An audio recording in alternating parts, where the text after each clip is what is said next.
Hi, Gordon. Good morning. Too bad about the Wolfpack last night.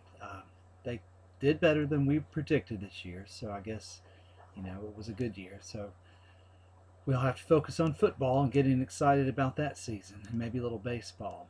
Anyway, we'll move forward. Enjoyed your video and hearing about your perspectives. Though there are many different Indian tribes throughout the United States that all have unique characteristics, it seemed that you believe the American Indian identity development model is a useful tool for understanding the identity progression for most American Indians. I tend to agree with you. I would be interested in learning more about how your Lumbee identity development um, really progressed once you began your college career. What I have observed over the years is that sometimes freshmen build friendships with students quite different from them when they get to college. This is because they weren't exposed to students in high school from diverse backgrounds, or because living on campus in a residential community opens their minds to experiencing difference.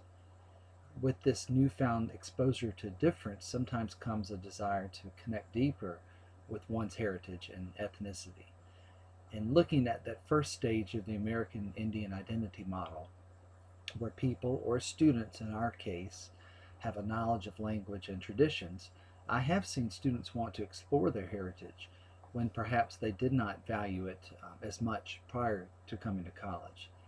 I suppose when you live in a homogeneous community and then join a diverse community, such as a college, you desire to connect to something familiar. This searching for what is familiar and comfortable leads students to exploring their heritage in more meaningful ways. Perhaps the student's age and maturity contributes to their progression in this identity model. I've also witnessed students wanting to talk about their families with a sense of pride. In these discussions, I've heard them express a greater understanding and interest in their histories, as suggested in that second phase of the model.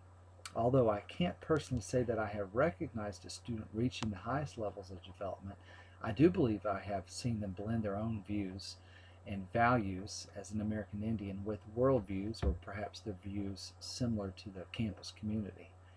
It has been this blending and adapting that has offered the student, in my opinion, a greater sense of clarity with their identity and what I perceive to be a greater sense of joy and peace about who they are and what they have to offer this world.